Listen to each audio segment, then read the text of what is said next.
Hi, and thanks for logging on to the Daily Dvar. And here's a brand new halacha for you, and it's for Thursday, 10th day of January. Here we go. So what if you're in the middle of Shemona Esrei, you're saying a good, intention-filled Shemona Esrei, you're not spacing out, you're concentrating, you're thinking, you're davening beautifully, and as things roll along there in that Shemona Esrei, you find that they're starting the repetition of the Shemona Esrei. You, of course, continue, and you don't have to rush at all. You continue intending, kavana, thinking through everything very clearly, understanding the meaning of every word, and don't rush. But then they get to Kedusha.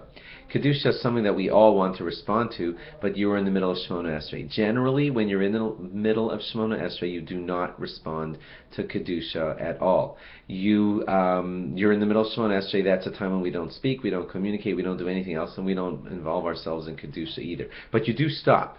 You do stop and listen because there is a rule called Shomea Ka'oneh, which basically means that listening to the Kedusha is as if you've responded to the Kedusha. So as you hear the Chazan say the important lines like Kadosh, Kadosh, Kadosh, so listening to them intently makes it as if you actually said them.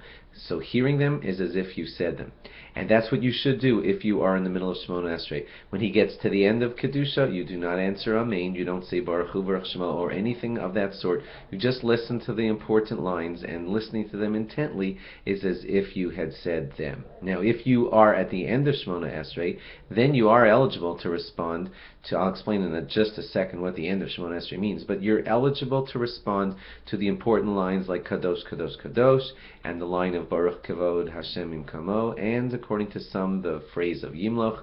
You're able to answer to those if you're at the end of Shemona Esrei. The end of Shemona Esrei is defined as if you are past the phrase Yihiyu l'ratzonim reifi v'hagion libi lefanecha Hashem tzuri v'goli. That little line that's near the end of Shemona Esrei, that marks the end of your please accept my Shemona Esrei. There is that last paragraph, Elokai Nitzor, but that's considered an addendum. So if you've already said Yihiyu l'ratzon, which says, God, please accept my Shemona Esrei, and you're already in the paragraph of Elokai Nitzor, then you are eligible to answer to the important lines of Shemona Esrei, of Kedusha, and you should respond to those if you're already past the phrase Yihiyu l'ratzon. Otherwise, if you're back in the middle of Shemona Esrei, you just listen intently, and it will be as if you had said it. Thanks for logging on.